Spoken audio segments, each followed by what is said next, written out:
Now to the Arkansas police officer under investigation this morning for using a taser on a 10-year-old girl. And Chris, this has really caused quite a stir across the country. It has, especially because, Rob, this isn't just about the officer, but the mother involved okayed this to be used on her own child. There's no question that parenting a defiant child can be a challenge, but use of force like this raises questions about the officer and the parent.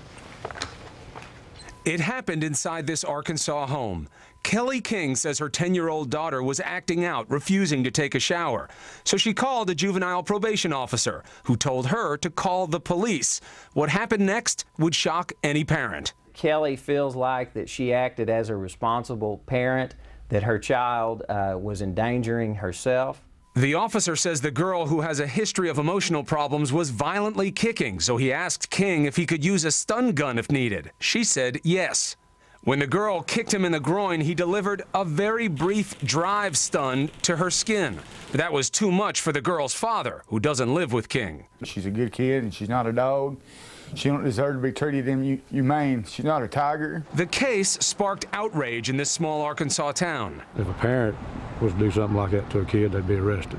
I think that's a type of child abuse. The police department placed the officer on administrative leave, but not for using the stun gun, which wasn't against policy, but because the required camera wasn't on at the time.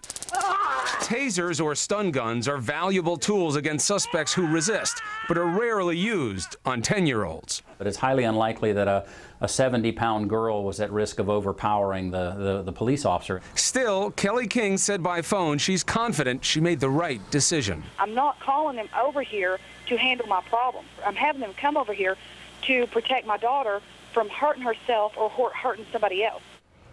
It gets complicated. The mother's last point about her being a danger to herself or others, okay. The officer knows. Doesn't matter what somebody says, it's okay or not okay. To use that kind of force, he has to feel he has no other option.